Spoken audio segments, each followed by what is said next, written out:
गुरु और शिष्य में दो नहीं है, इसीलिए हमने उसको ऐसे कहा कि शिष्यों का है शिष्य जो, और मित्रों का मित्र। गुरुओं का है गुरु वही जो उज्जवल धवल चरित्र।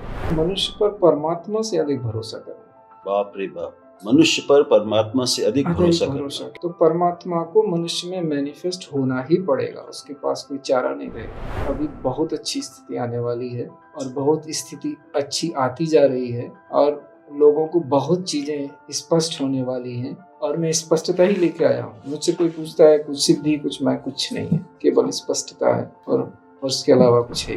बिना व्यक्ति को गुरु बनाए काम पूरा नहीं होता। तो जो घर में जो गुरु है उसका भी तो कहीं कोई गुरु होगा। नहीं, लेकिन सबका नहीं होता, तो होना चाहिए, वही करें। That is where it rest. तो उस गुरु की आवश्यकता अगर महसूस नहीं होगी गृह स्वामी को या घर के मुखिया को, तो वो गुरु को खोजेगा भी नहीं। तो कलह रहे। और शंकराचार्य वो एक अलग है, जितना काम उन्होंने इतनी छोटी वय में किया, इन लोगों को बड़ी वय मिली है। उन्होंने कम में किया, इसलिए उनको मनुष्य मतलब अद्भुत है। उस तरह की उत्कटता, उस तरह की इंटेंसिटी वो हो जाए तो फिर वो तो अलौकिक ही लगते हैं। इसलिए ऐसे लोगों के बारे में ना कहने के चलते कि जीभ से कुछ ऐसा ना निकल जाए। लेकिन मैं फिर गुरु शब्द पर लौटना चाहता हूँ, गुरु भाव पर लौटना चाहता हूँ कि ये तो हुआ कि गुरु को पहचानना हमारा काम है। उससे पहले अपने को पहचान कर ही हम गुरु को पहचान सकते हैं, यानी अपने को जानना, ये हमारा प्रथम कर्तव्य शायद है। अब गुरु कैसा नहीं होता, मैं चाहता हूँ जरा इस पर मेरी आप बताएं, ताकि पहचानना जरा आसान हो जाए कि जो ऐसा करता है वो गुरु नहीं होगा। ये थोड़ा सा मेरे लिए थोड़ा फंसाने वाला प्रश्न है, लेकिन बिना फंसे तो गुजारा नहीं है। तो जो नहीं होता है कि किसी भी स्थिति में वो अहंकार नहीं दिखेगा वहां पे।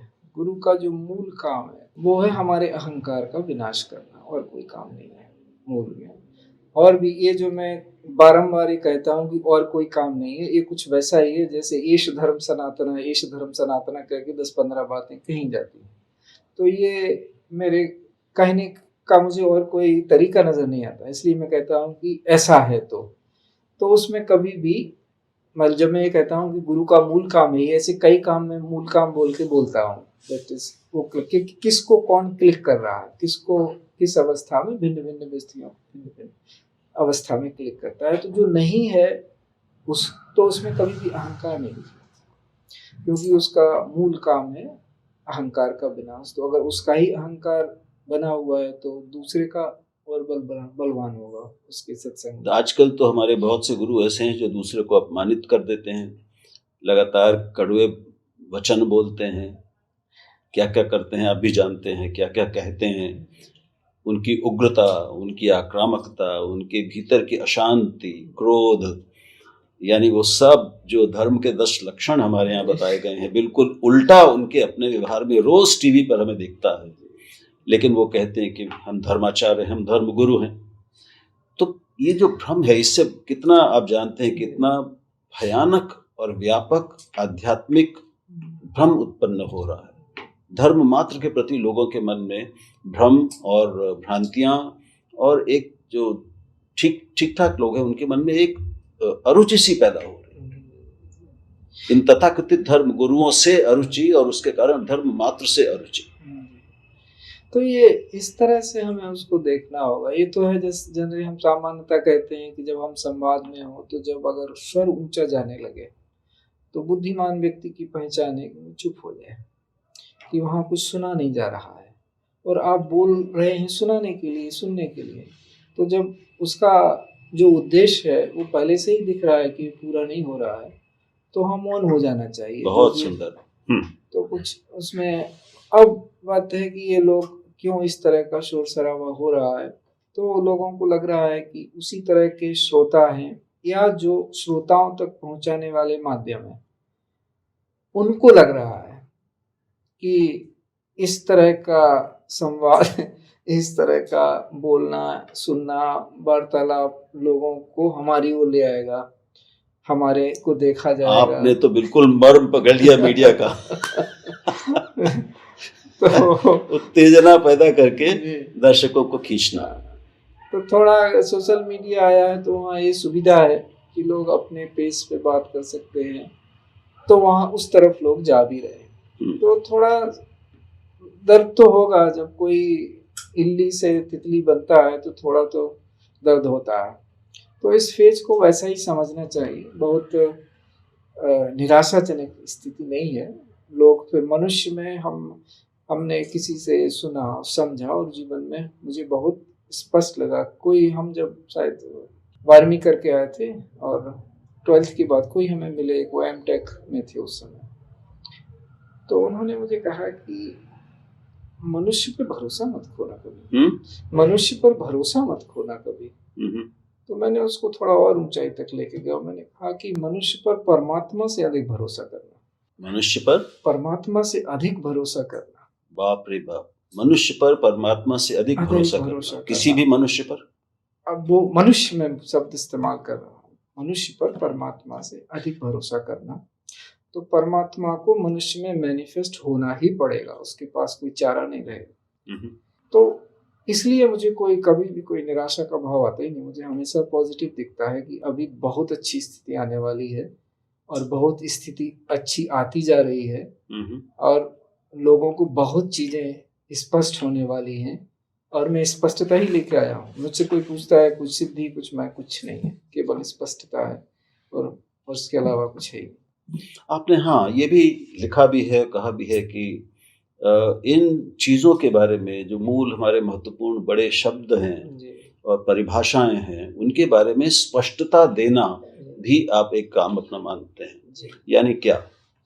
यानी कि जैसे आपने कोई भी चीज़ कर रहे हैं कि हमने कहा कि साधना क्या है, कुछ नहीं है, मन वचन कर्म को एक करना साधना है। जैसे लोगों ने कहा, एक शब्द हम लेते हैं भिन्न भिन्न अर्थों में प्रयुक्त होने वाले, जैसे हमने कहा पराश्रित, वो पराश्रित है। तो उसका एक अर्थ तो ये होता है कि हम जैसे कि अंग्रेज के अधीन थे तो हम पराश्रित देश थे, लेकिन एक उसका अर्थ ये भी होता है कि पराश्रित, हम पर पे आश्रित हैं। शब्द वही का वही है। अब मैं बोल दूं पराश्रित बिना किसी संदर्भ के, बिना किसी उदाहरण के, किस प्रसंग में बोल दूं, आप अपना अर्थ लेके चल रहे हो और हम अपना अर्थ लेके चल रहे हैं, तो वहां संवाद है ही नहीं। पराधीन शब्द के साथ भी यही होगा, यही होगा। तो जैसे जितने भी वो ऐसे शब्द हैं, तो ये तो दो उदाहरण हैं। वास्तव में हर शब्द, उसके लिए थोड़े से साधना हम करते हैं तो वो भी स्पष्ट होता है। हर शब्द अपना बिल्कुल अपोजिट अर्थ प्रकट करने में पूर्णता सक्षम है। जिस अर्थ में वो प्रयुक्त होता है, ठीक उसका उल्टा अर्थ, तभी वो शब्द बना है। तो उसमें द्वंद्व तो है ही पहले से, तो द्वंद्वातीतम उसके परे जाना है, तब आपको अक्षर का अर्थ प्रकट होता है कि अक्षर का क्या अर्थ है। और ये सवाल मैंने पहली बार डॉक्टर रामविलास शर्मा से पूछा। अच्छा जी। वो उस समय वो उनकी उम्र काफी हो गई थी और वो केवल अपनी पत्नी की सेवा में तल्लीन थे। तो उन्होंने तो वेदों पर बहुत बड़ा काम किया है। तो इसलिए उनको दूसरे जगत में जो कि होते हैं साहित्य में, उनको सुनना भी पड़ा बहुत कुछ, लेकिन उन्होंने अपना जो उनकी उत्तरोत्तर यात्रा थी, उसीलिए मुझे उनके प्रति सम्मान था। तो मैं उनके लगभग, हालांकि ये दर्शकों को भी बता दूं, और आप नाम जानते ही हैं हम लोग कि रामविलास शर्मा जी मार्क्सवादी चिंतक थे जी।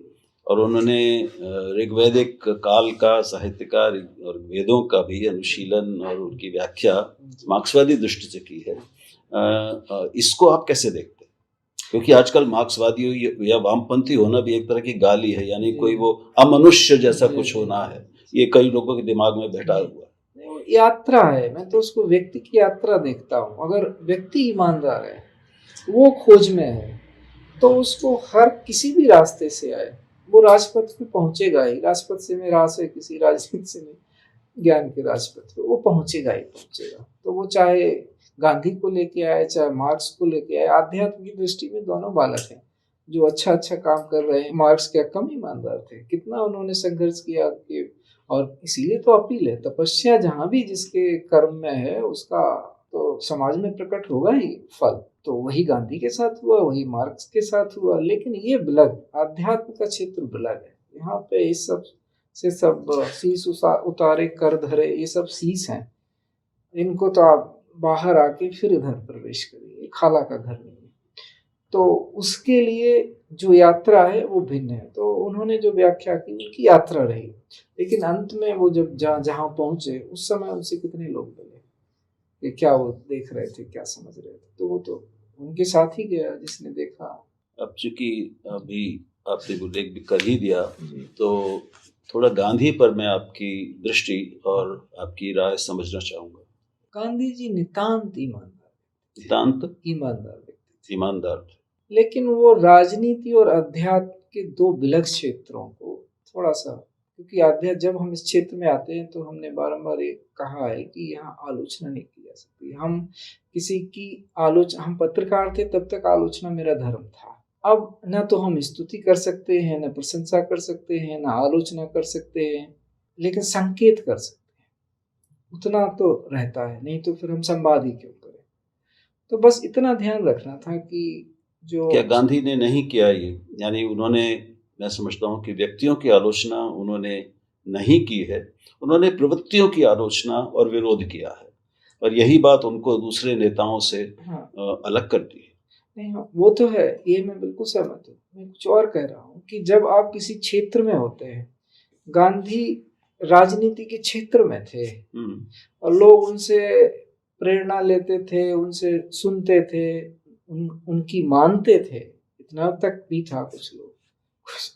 लेकिन आध्यात्म में अगर आपको विविक्त से भी होना है तो फिर आपको जो कुछ ले जाएं लोग, वो ले जाएं, वो अपनी दृष्टि से क्या ले जाएं। आप नहीं मानते, मैं मानता हूँ जी, कि गांधी हमें अपने पिछले 100-200 साल में अकेले ऐसे दिखते हैं जो पूरी तरह राजनीति में भी हैं और पूरी तरह धर्म में भी हैं, पूरी तरह अध्यात्म में भी हैं, और यही बात उनको बिल्कुल विश्व में विलक्षण बनाती है कि उन्होंने दोनों में पूरी ईमानदारी से दोनों की यात्रा की, दोनों को साधा। साधने का मतलब ये नहीं मैं समझता कि किसी को चरम सफलता मिल जाए, परम अंतिम सफलता मिल जाए, क्योंकि उस दृष्टि से तो परम सफलता, संपूर्ण सफलता तो राम और कृष्ण और जीसस और किसी को भी नहीं मिली, है ना। अगर मिली होती तो विश्व आज वैसा नहीं होता, ऐसा अशांत, ऐसा युद्धरत नहीं होता, ऐसा हिंसक नहीं होता जैसा आज है। तो हमारे सारे अवतारों, सारे महात्माओं, संतों, साधकों, तपस्वियों, दार्शनिकों के होने, पूरा जीवन बिताने के बावजूद आज विश्व जैसा है वैसा हमारे सामने है। तो इसलिए सफलता विफलता के हमारे पैमाने थोड़े अलग होने चाहिए, लेकिन अपने जीवन भर, अपनी शक्ति भर और जितना हमको समय मिला जीवन में, उसका पूरा का पूरा उसको होम करके इन दोनों को एक साथ ईमानदारी से साधने का प्रयास नहीं ये गांधी ने किया, ऐसा मैं मानता हूँ। नहीं, आप मानते हैं और मैं उस पर बिल्कुल सहमत हूँ, मुझे कोई उसमें आपत्ति, लेकिन मैं कुछ और कह रहा हूँ। विविक्त सेवी वाला, उस पर हमारी बात हुई है, जो कि इसमें ये जो चीज है कि आइडेंटिफिकेशन, अस्मिता का सवाल है। आपको मूलतः कौन सी अस्मिता माना जा रहा है? गांधी को मूलतः राजनीतिक अस्मिता माना गया है। उन्होंने काम धर्म पे किया, वो आध्यात्मिक व्यक्ति थे, सीकर थे, सब कुछ थे, लेकिन जिस जनमानस में जो आप अपूर्णता की वो संकेत है आपका कि लोगों ने कैसे कैसे लिया, इससे हम क्या करें, सफलता विफलता रही, इससे हम क्या करें। आदमी ने तो किया ना, जो वो व्यक्ति थे उन्होंने तो कोई ईमानदारी में कमी बख्शी क्या? नहीं, मैं बिल्कुल सहमत हूँ से, व्यक्ति ने कोई गैर बेईमानी नहीं की। उन्होंने महत्तम जितना एक मनुष्य से उस समय में किया जा सकता था, सारे सुरों को साधने का प्रयास किया। इसीलिए तो हम आज उनकी चर्चा कर रहे हैं, उनका नाम अनायास आ रहा है और पूरा विश्व उनके नाम पे आ रहा है। लेकिन मैं फिर एक विनम्र आग्रह करूंगा आपसे कि वो कुछ अलग है। अगर वो सिर्फ इससे निकल के उधर चले जाते, ये निकल के उधर चले जाना क्या है? अस्मिता नहीं बदली, अस्मिता राजनीति की ही रही, इसलिए वो चर्चा में है। मेरा थोड़ा इस पर असहमति है। इसको आप यूं भी देखिए, कृष्ण बार बार कहते हैं माम अनुस्मर युध्य च, या मृत्यु के समय जो मुझे याद करते हुए मरता है वो मेरा परम भक्त है। तो गांधी तो ऐसे ही मरे। गांधी जब मरे तो उनके मुंह में राम था और कुछ नहीं था। क्या ये इसका प्रमाण नहीं है कि जीवन भर जिसने राम को जिया है वही अपने अंतिम क्षण में राम को स्मरण कर सकता है और राम का नाम ले सकता है? ये जो बात है इसमें वही सावधानी मुझे बरतनी होगी जो मैंने आरंभ में कही आपसे, कि आध्यात्मिक व्यक्ति होते हुए उसको आलोचना जैसा देखा जाएगा, ऐसा हो ही नहीं सकता कि मैं कुछ बोलूं और लोग उसको अपनी दृष्टि से, मैं बारंबार कहूं कि मैं ये क्षेत्र नहीं है, बिल्कुल लोग उसको देखेंगे इस तरह से। तो इसलिए उस मर्यादा का ध्यान रखते हुए मैं फिर वही कहूँगा दूसरे तरह से, आप समझ लीजिए जैसे आपने रामकृष्ण इत्यादि का उदाहरण दिया। मेरी दृष्टि में जो ये साधना की अवस्थाएं हैं वो ऐसी हैं कुछ: आर्त, अर्थार्थी, जिज्ञासु, ज्ञानी, साधक, सिद्ध, उसके बाद इष्ट, उसके बाद शिष्य। तो ये हमने अपने आश्रम में जो कुटीर है उनके नाम भी यही रखे हैं ताकि लोगों को स्मरण रहे ये अवस्था ऐसी है। तो जो भी संसार में हमें दिखा, आस्था बहुत ज़्यादा लोगों की जिन पे हो, जैसी हो, तो उनको वो परम मानते हैं। इसीलिए बहुत सारे पुराण अपने अपने लोगों के इष्ट देवों के पुराण आए, ये भागवत पुराण आया, विष्णु पुराण है, शिव पुराण है, लोगों के अलग अलग। तो वही कह रहे हैं ना कि यही अल्टीमेट है। हर एक जो जिसका भक्त है वो कह रहा है कि यही परम है। आप शिव भक्त से कहेंगे तो वो कहेगा कि मुझे कोई विद्वेष नहीं है, कृष्ण परमात्मा है, लेकिन है तो अंततः शिव ही। आप कृष्ण भक्त के पास जाएंगे तो वही कहेगा कि शिव तो महादेव हैं, उनके परे क्या है, लेकिन अंततः है तो एक ही। तो ये जो जरा सा खेल है, जो लीला है, वो थोड़ा सा अवस्थाओं की आइडेंटिटी, जब, क्योंकि आपने गांधी को इन सब के साथ प्रकारांतर से उदाहरण देने के लिए कहा है कि इनके साथ भी रहा है तो इनके साथ क्यों नहीं होगा वो, निश्चित ही। तो वहीं पे हमारी मर्यादा और सीमा है कि यस उनके साथ भी हुआ है, इनके साथ भी हो रहा है, लेकिन अगर कोई उधर चला गया जहाँ कुछ भी नहीं है, ना कोई इष्ट है, परम शिष्य बन गया, वहाँ ये चीज नहीं, वो अध्यात्म का परम शिष्य बन गया, अर्थात मतलब वो आध्यात्मिक हो गया। अब उसके पास वो बिल्कुल नहीं होने जैसा हो गया, तो वो कोई उसकी अस्मिता नहीं रही। उसके पहले तक अगर इष्ट है कोई तो उसका भक्त है, दो आइडेंटिटीज हैं, लेकिन गुरु और शिष्य में दो नहीं है। इसीलिए हमने उसको ऐसे कहा कि शिष्यों का है शिष्य जो, और मित्रों का मित्र। गुरुओं का है गुरु वही जो उज्जवल धवल चरित्र। गांधी को भी चरित्र के कारण ही हम जानते हैं कि उनका चरित्र विश्वसनीय था, भरोसे का चरित्र था। राम का चरित्र भरोसे का चरित्र था। रामचरित्र गाते हैं, कृष्ण चरित्र गाते हैं कि ऐसे गुण हमारे बच्चों में आए। अब कौन किसको कैसे देख रहा है वो उसका कृष्ण के चरित्र पर आप क्या कहेंगे? नहीं, परमात्मा है कृष्ण, लेकिन सब कुछ मतलब हर रंग में वो रहे, और उन्होंने कभी अपनी पूर्णता का ह्रास नहीं होने दिया, अपने आनंद का कभी ह्रास नहीं होने दिया हर स्थिति में। तो वो पूर्ण चरित्र तो है, लेकिन मनुष्य के लिए ज्यादा सुलभ राम पड़ते हैं कृष्ण की अपेक्षा। निश्चय, सहमत, पूरी तरह से। तो अभी जो आज अब गुरु, आज के तथाकथित गुरु हैं, जो हम जिन्हें शास्त्र असूया कहते हैं, जो दिन रात पर निंदा में और एक पूरे धर्म की निंदा में, इस्लाम की निंदा में, मुसलमानों की निंदा में ही अपनी गुरुता का संतोष पाते हैं शायद, और बहुत घृणा के साथ उनके एक एक शब्द से घृणा निकलती है, और वो अपने को धर्माचार्य कहते हैं, वो भगवा धारण करते हैं। मैं तो कहूँगा कि वो भगवा को कलंकित करते हैं, वो उस पवित्र रंग को, उस वेश को भ्रष्ट करते हैं। इनको कैसे जन सामान्य देखे, क्योंकि वो प्रभावित होता है इनसे, क्योंकि हम सब के मन में कहीं ना कहीं क्रोध है, एक प्रतिहिंसा की इच्छा होती है, घृणा भी होगी, मुझे उसका अनुभव नहीं है, लेकिन होती है। मैं देखता हूँ लोगों में बहुत तीव्र विरोध या जुगुप्सा, घृणा। ये कैसे शांत होगी? अगर ये शांत नहीं होगी, ये जो भावनाएं उभारी जा रही हैं आजकल पूरी योजना बनाकर, तो भारत शांत कैसे होगा, वो आगे कैसे चलेगा? तो इसका आरंभ घर से होना चाहिए।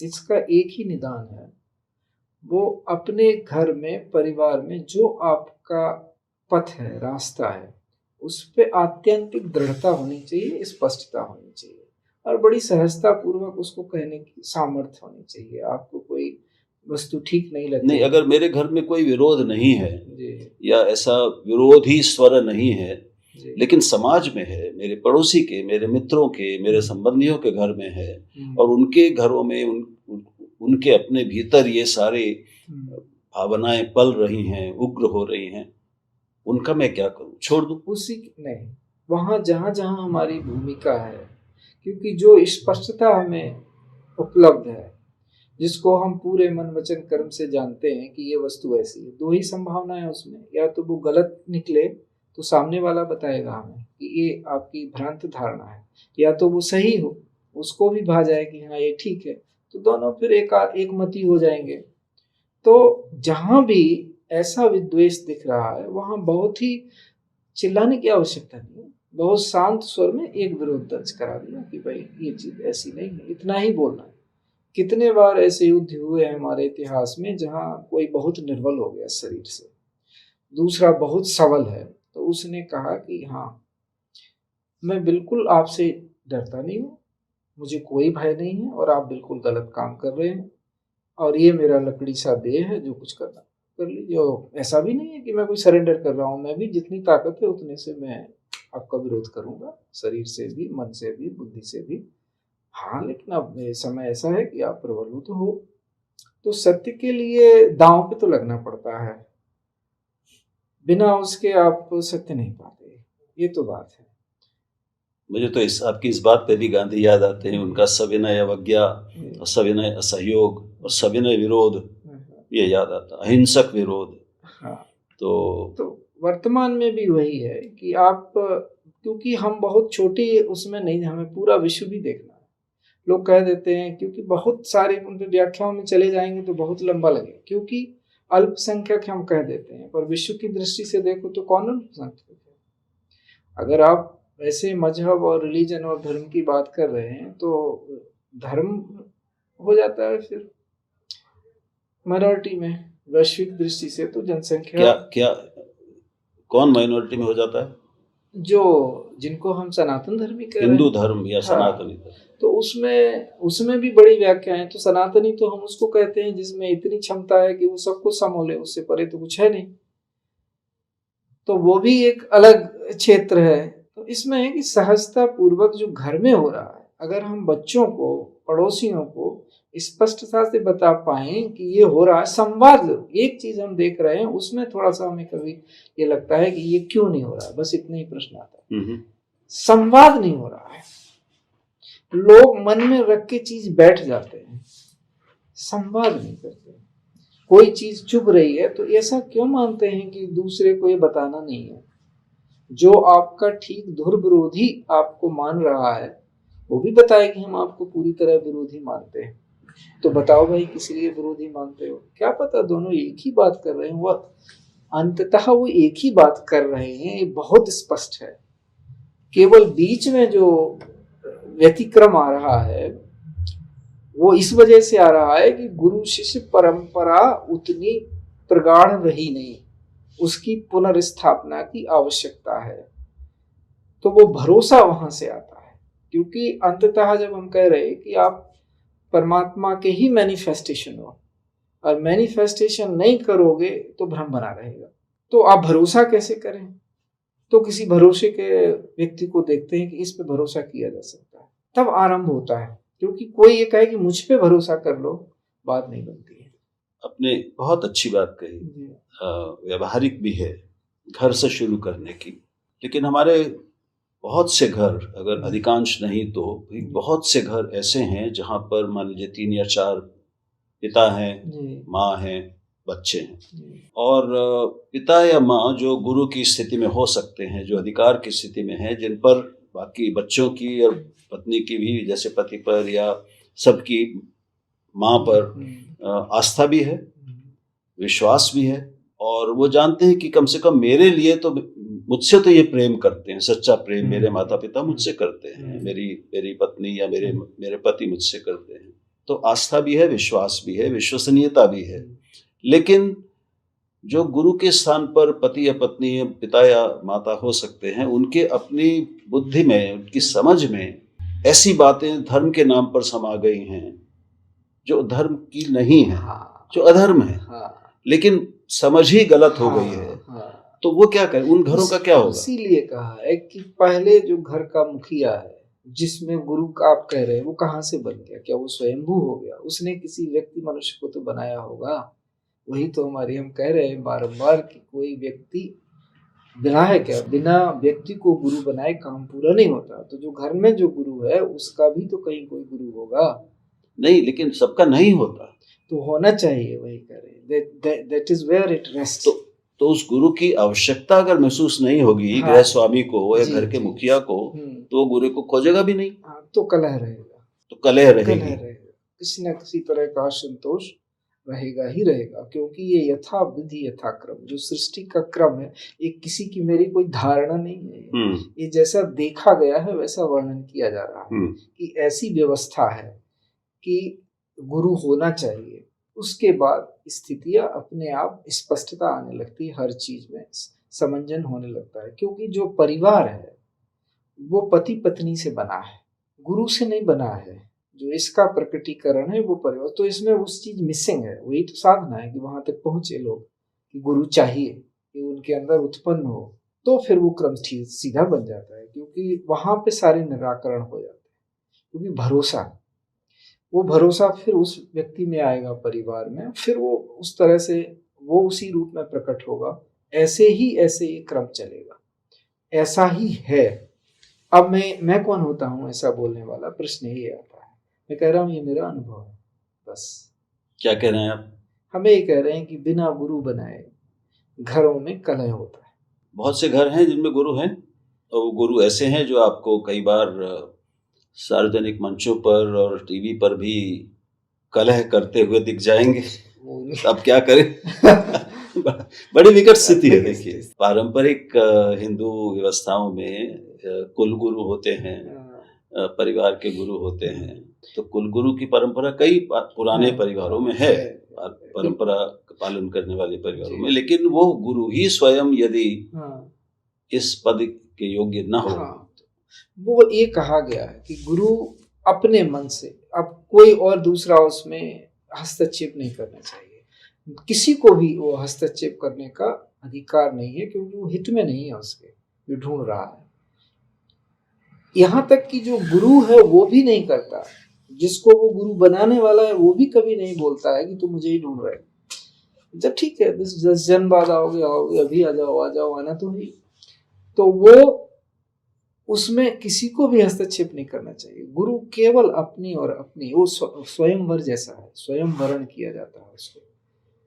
अपने यहाँ देखो विवाह, इसीलिए मैं कहता हूँ कि मूल संबंध गुरु और शिष्य का है, और दूसरा पति पत्नी या प्रेमी प्रेम का, जो भी आप उसको नाम दें, चूंकि संस्थागत हो जाता है वही, तो उसको पति पत्नी कहते हैं। अंतिम प्रश्न जी, आज के इन गुरुओं से, क्योंकि मैं समझता हूँ आप उनसे भी संवाद करने जा रहे हैं, उपनिषद करने जा रहे हैं, आप उनसे क्या कहेंगे? हम उनसे चाहेंगे कि कुंभ आ रहा है, तो कुंभ का जो उद्देश्य होता था वो ये होता था कि ब्रह्म निरूपण, धर्म विधि, वर्ण ही तत्व विभाग, कहीं भगति भगवंत के संयुक्त ज्ञान विराग। ये तुलसी का वचन है। क्योंकि हिंदी जगत में तुलसी की स्वीकार्यता अद्भुत है, इसलिए मैं तुलसी को नमस्कार करके उनकी भाषा उधार ले रहा हूँ। यद्यपि ये मेरी भाषा नहीं है, मैं कुछ और बोलता, तो वो भाषा, लेकिन इसका बहुत सम्मान है। मुझे तुलसी के जितना सम्मान किसी और कवि में पाना मैं कोशिश कर रहा हूँ। कबीर में भी उतना लाऊं, तुलसी में, दोनों मुझे दो आंख जैसे लगते हैं देखने के लिए। तो मैं किस आंख से ज्यादा? और शंकराचार्य, वो एक अलग वस्तु है। वो एक अलग है। जितना काम उन्होंने इतनी छोटी वय में किया, इन लोगों को बड़ी वय मिली है, उन्होंने कम में किया, इसलिए उनको मनुष्य मतलब वो अद्भुत है। उस तरह की क्या कहते हैं, उत्कटता, उस तरह की इंटेंसिटी वो हो जाए तो फिर वो तो अलौकिक ही लगते हैं। इसलिए ऐसे लोगों के बारे में ना कहने के जरूरत है कि जीभ से कुछ ऐसा ना निकल जाए जो लोग प्रमाण मान के बाद में उसका उपयोग करें, इसलिए उन पे ज्यादा नहीं कहा जाता। वो तो शंकर साक्षात स्वयं शंकर इत्यादि इत्यादि कहा जाता। तो तुलसी पर हम लौटते हैं। हाँ, आप जो तो बात उन्होंने ऐसा कहा कि कुंभ की दृष्टि पे से अब आ रहा है कुंभ, तो हम साधु संतों से, विद्वज्जनों से, सबसे यही करेंगे कि मूल कुंभ तो ऐसा होता था ना, भले ही वो प्रयाग में होता था और अब भी होने जा रहा है और होगा और होता रहेगा, लेकिन सत्संग को मूल कुंभ कहा। सुन समझई नर मुदित मन, मज्जहि अति अनुराग, लहई चार फल अछत तनु, साधु समाज प्रयाग। अब वो भाषा ऐसी है कि प्रयाग में साधु समाज, लेकिन मूलतः तो ये कह रहे हैं कि साधु जो आपस में संवाद करते हैं, उस संवाद में, सत्संग में स्नान करने पे आपको चारों फल मिल जाते हैं। तो वो ब्रह्म निरूपण आज कैसा हो, तो कुछ 4-5 बिंदु ऐसे होने चाहिए जो सब लोग सहमति से कहें समाज को, पूरे सनातनी जो समाज है उसको, कि इन पे आप एक मत हो कि नहीं। सनातन मतलब आदि अंत रहित, सनातन सत्य मतलब जो सनातन है वही सत्य है, इसके बाद छोटे छोटे सत्य हैं जो उसमें समाते हैं। गुरु मतलब जीवित गुरु, अदरवाइज फिर आपकी भी अंतर नहीं रहेगा। यही है केवल जो जीवित मनुष्य के रूप में गुरु, यही अंतर कर रह गया है, अन्यथा कोई अंतर नहीं रह गया है। तो इसको, इन चीजों को कुछ आप पकड़ें। फिर हम उनको ये भी कहते हैं साथ में कि जितना भी ज्ञान जो कुछ हो रहा है उसको कैसे आप लोगों तक सरल सरल भाषा में ले जाएं, और उसी का महत्व होने वाला है। और जो हमारे सनातन धर्म है, ये मूल विषय है, इसको उनको ध्यान से समझना है कि सनातन धर्म सनातन गुरु परंपरा पर आश्रित है, उसके उपरांत ही सनातन धर्म पर गुरु परंपरा आश्रित है। प्राथमिक रूप में सनातन गुरु परंपरा पर सनातन धर्म आश्रित है, क्योंकि परस्पर आश्रय तो है, लेकिन प्रथम कौन है, उस पे जो एक मत होने की बात है, वो मैं उनसे आग्रह करूंगा कि उस पर चर्चा करें। मेरी बात पे जो मैं उनके सामने लेके आया जा रहा हूँ कि अगर वो, और आज के इस विग्रहपूर्ण समय में जी, जब संघर्ष, विरोध, विग्रह, अशांति, द्वेष ये बहुत ज्यादा फैल चुके हैं, सच्चे धर्मगुरु का काम क्या होना चाहिए? क्या वो हो रहा है? नहीं हो रहा है तो कैसे हो? सच्चे धर्म गुरुओं का काम है आचरण द्वारा, व्यवहार द्वारा लोगों के बीच में रहना। उनका जीवन बहुत ट्रांसपेरेंट होना चाहिए, ऐसे कि सारे लोग जो भी उनके पास आ रहे हैं वो उनको पूरी तरह देख सके, मिल सके। वैसा नहीं होना चाहिए कि वो कहीं ऐसी जगह है कि लोग दूर से केवल सुन पा रहे हैं। तो उनको जो सदाचार की बातें हैं बहुत साफ साफ वो लोगों को बताना चाहिए। बात बताने क्या, वो काम करना चाहिए जो आवश्यक है। जहाँ पे ये बात कही जाती है कि आध्यात्मिक व्यक्ति को इन सब से क्या करना, कि वो साबुन तेल बनाए या कुछ चीजें करें या प्राकृतिक कृषि की ओर जाएं, क्यों करें, कृषक करें, नहीं। उनको एक जीवन कैसे जीना चाहिए, 3 चीजों में बांटता हूँ आपके सवाल को। कि पहला काम है उनका कि जो वो शिक्षा दे रहे हैं उसका 50% जीवन कैसे जिया जाना है इस पे खर्च करें। उतना ही समय, उतना ही करके दिखाएं जा रहा है। बचा हुआ 25% शोध परक शिक्षा, कि शोध परक होनी चाहिए वो शिक्षा। तभी आपकी, जिसको आप कह रहे हैं ना ब्रांडिंग, पश्चिम ने ब्रांडिंग ही तो कर ली है और क्या है, तो उसके लिए शोध आवश्यक है। ब्रांड तो आप जब कोई नई वस्तु लाएंगे तब तो ब्रांडिंग होगी, कुछ ज्यादा बेहतर कुछ क्वालिटी देंगे तब तो ब्रांड आप नया लाएंगे। तो उस पे फोकस करना चाहिए 25%। यानी अपने स्तर पर कुछ एक विषय लेकर उसमें कुछ शोध करें, कुछ नया उत्पन्न करें, नया ज्ञान निर्माण करें और उसे समाज में लाएं, सामने रखें। उसी को विशिष्टाद्वैत कहा कि जो आप उस तरह से जा रहे हैं काम।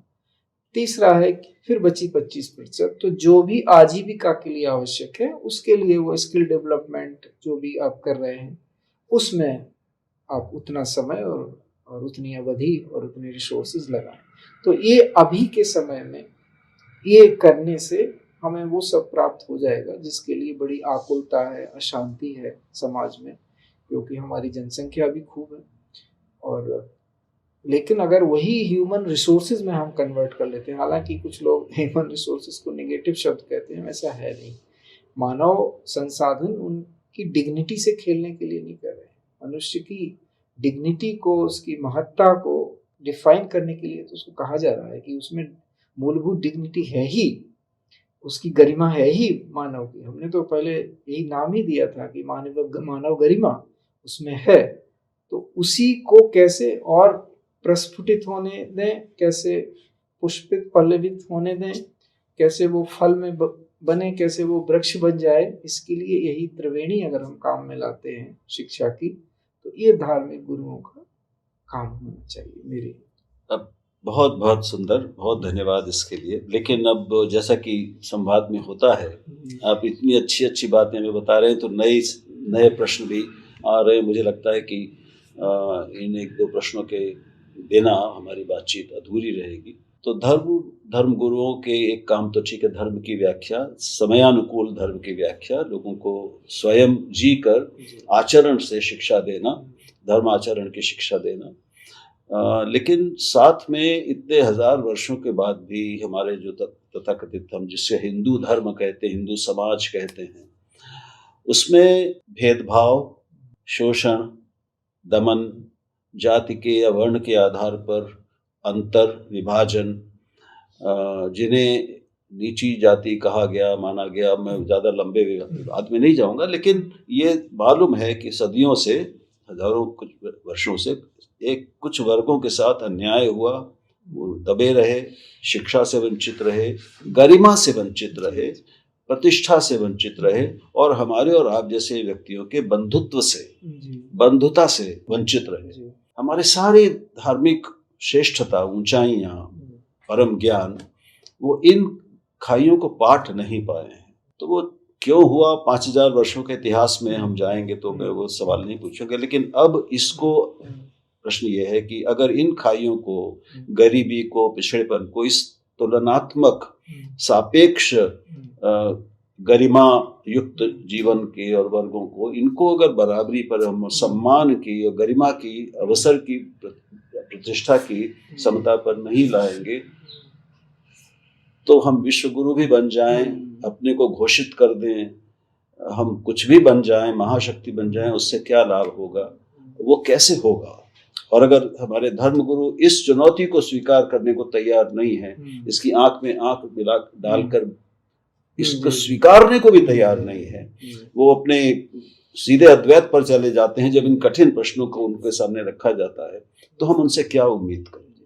तो इसका मैं एक उदाहरण आपको देता हूँ कि एक हमारे संवाद, ऐसे उपनिषद संवाद हो रहा है, दक्षिण के अभिनेता हैं किशोर, तो अच्छे अभिनेता हैं। तो उन्होंने एक प्रश्न किया कि हमारी कुछ, वो अपने आप को बाली से रिलेट करते थे कि बाली के क्षेत्र के, सुग्रीव बाली वाले क्षेत्र के, और वो, तो हमने उनको कहा कि अब तो विज्ञान आ गया है, और अगर हम टेस्टिफाई करें तो क्या पता चले कि बाली के आप नहीं, हम वंशज हैं, निकले। आप तो मान रहे हो, परंपरा से चले आ रहे हो। तो यही बात दलित में और सारे वर्गों में भी लागू होती है कि आप मान रहे हो कि हम, क्या पता उतना हमें, हमारे अंदर आपके पूर्वजों के जीन्स हों। तो इतने पीछे की जो बात हो गई वो केवल साइकी में रह गई है। बायोलॉजी में तो सब अमलगमेशन हो गया है। अब पूरे संसार में कोई शुद्ध जाति नहीं है। अगर कोई इस भ्रम में है तो उसको थोड़ा विज्ञान का अध्ययन करना चाहिए। सब संकर हैं। तो उस तरह से तो वो है, सब मनुष्य हैं और वो बहुत अच्छी अवस्था है। ये अमलगमेशन कोई दुखी होने का अमलगमेशन नहीं है, ये प्रसन्न होने का अमलगमेशन है। सब एक हो गए, जब दो मिल एक बरन वे सुरसरी नाम पर्यो। तो अब सब, जब साधु संत भी तो यही चाहते हैं कि भाई उस अद्वैत को आप इस द्वैत में डाल के एक करिए। तो जब बायोलॉजी कर रही है तो आप उसको पॉजिटिवली क्यों नहीं ले पा रहे हैं? तो बात यह है कि अगर कोई भी निर्णय लेना है उस अवस्था तक, तो वो साइकी केवल धोना है, वो मनोवैज्ञानिक प्रभाव, दुष्प्रभाव है। और वो वर्तमान राजनीति में एक समस्या सी है, क्योंकि सब चीज तो ड्रिवन होती है राजनीति से। आप कुछ भी आप करें, लेकिन वो मुख्यतः जो संवाद रहेगा उसमें कहीं ना कहीं राजनीति की प्रमुखता रहती है। बिल्कुल। और राजनीति कोई नकारात्मक वस्तु नहीं है। अगर आप नीतिपूर्ण राजनीति कर रहे हैं तो आप परमात्मा के ही मैनिफेस्टेशन है, कर रहे हैं। तो उसमें आता है कि कैसे हम समता ले आएं। तो वो साइकी को रखना भी चाहते हैं। अगर आपको कुछ, जैसे हम रिजर्वेशन दे रहे हैं, अब महती आवश्यकता है, नहीं तो वो पूरा नहीं हो रहा है, तो वो उससे किसको दे रहे हैं हम? तो कहते हैं कि नहीं, ये जो अलग हैं, जो नीचे रह गए हैं, या कहीं इनमें किसी भी तरह की कमी रह गई, यही तो बोलते हैं। तो उससे वो साइकी नर्स होती चली जा रही है। तो उसको नरिश हम कैसे करते जा रहे हैं ये चीजें देखे, तो वो ऐसा हो गया कि इसको छोड़ें कि पकड़ें। ऐसा है ना कि वो कहते हैं नहीं, ये ठीक कह रहे हैं आप। मैं बिल्कुल, आपने नब्ज पर उंगली रखी कि वंचितता तथा कथित सामाजिक वंचितता को एक निहित स्वार्थ बना दिया गया है, और वंचित बने रहने में ही अब हित लग रहा है लोगों को, यह है ना। हाँ, तो उसमें एक और थोड़ा सा दो चीजें और मैं बोलूंगा। तो उसका उपाय है, मैं उसका खुद अपना उदाहरण देता हूँ। मैं उत्तर भारत में पैदा हुआ, उत्तर प्रदेश में। मैंने अपनी पढ़ाई हैदराबाद में की, दिल्ली में की। मैंने काम राजस्थान में किया, कर्नाटक में किया, विवाह मलयालम में जाके केरल में किया, आश्रम तमिलनाडु में बनाया। मैंने सपने में भी ये नहीं सोचा था कि मेरी धर्मपत्नी किस जाति की। उनके यहाँ तो क्रोध होता है लोगों को, अगर कोई केरल में किसी की जाति पूछता है तो वो उसको हे दृष्टि से देखते हैं। तो इसी समाज में ये हो रहा है, जहाँ जहाँ वो चेतना बनी हुई है। तो धीरे धीरे, लेकिन उसमें अगर लेकिन वहाँ राजनीति देखो आप, तो उसको वो वही चीज यहाँ की वहाँ ले जाना चाहते हैं। तो ये शिक्षा के द्वारा यथार्थ जागृति से और व्यवहार में वाकई में साफ होने से ये दूर होगा, और कोई इसका उपाय नहीं है। कि वाकई में लोग अगर उनके अंदर नहीं है, देखो सत्य छुपता नहीं है। अगर आपके अंदर वो वस्तु है नहीं है, तो दूसरा बोले भले ना, उसकी ऐसी सिचुएशन ऑफ पोजीशन जिसको आप बोलते हैं, ऐसी सिचुएशन है उसकी कि वो वहां से आप पे आक्रमण कर नहीं सकता। लेकिन ऐसा नहीं है, उसको पता नहीं है। तो क्योंकि वही ईश्वर आपके अंदर है, वही उसके अंदर है, तो पता तो सबको सब कुछ है। अब आचरण में लोग उतारते हैं, तो उसके लिए हम व्यवस्था कैसे करें? बस, तो व्यवस्था शिक्षा है। शिक्षा में प्रॉब्लम है। शिक्षा जैसी होनी चाहिए, जो उसकी कंटेंट होनी चाहिए, वो है नहीं। उसमें बदलाव चाहिए। वो यथार्थ शिक्षा दी जानी चाहिए। जब जो है निरंतर बदलाव होना चाहिए सिलेबस में। परिस्थिति बदल गई, डेटा बदल गया, तो बदलो, शिक्षा बदलो। क्यों वही का वही सिलेबस पढ़ाए चले जा रहे हो? जब तो इस तरह से करने पे इनका निराकरण हो जाएगा। अगर आपने जो काम राजनीति का है, जो नीति निर्धारण करने वाले लोगों का है, वो आप कहीं दूसरी जगह दे देंगे, तो और उनके लेंस से देखेंगे, क्योंकि अंततः बात वोट की आती है। तो कुछ करने के लिए लोगों को सत्ता तो चाहिए। तो वहां पे जो कंप्रोमाइज होता है, वो आपकी नीति में भी रिफ्लेक्ट होने वाला है। उसमें जो एक वर्ग है, जो बौद्धिक वर्ग है, या जो भी है, वो अगर अपनी, उसकी एक थोड़ा सा रोल होता है। अगर वो वहां पे ईमानदारी से, जिसके उसको एनलाइटेंड माइनॉरिटी, अब मान लीजिए कह लीजिए, उनके पास थोड़ा स्पेस होता है, भले ही उनका कैरियर दांव पे लग रहा हो, अगर वो उसके लिए तैयार है, तो वो परिवर्तन करने में सक्षम, वो दिखेगी चीज समाज में। वो तो स्पष्ट है कि जो भी जोखिम लेने को तैयार नहीं है, वो कुछ भला नहीं कर सकता। बस आपने 100% अपनी हमारी सुख सुविधाएं बनी रहें, पद प्रतिष्ठा बनी रहे, और सब ठीक, दूसरे ठीक हो जाएं, तो ये नहीं हो सकता। बहुत बहुत अच्छी बात। किशोर जी, बहुत सारी बातें अभी रह गई हैं, तो मैं ये आशा करता हूँ कि हमारा ये उपनिषद और संवाद से चलेगा, तो इसकी दूसरी किस्त भी होगी। लेकिन मुझे लगता है कि अभी इसको आज यहाँ विश्राम थोड़ा कर लेते हैं। और लेकिन बहुत अच्छा लगा, मुझे स्वयं भी बहुत सी बातों में स्पष्टता मिली, और मुझे देखकर बहुत सुख मिला कि आपने बहुत से ऐसे प्रश्नों पर विचार कर रखा है और समाधान पा रखे हैं जो हमें व्यथित करते हैं। और मुझे लगता है कि आपको बार बार आपसे बात होनी चाहिए, आपको सुना जाना चाहिए।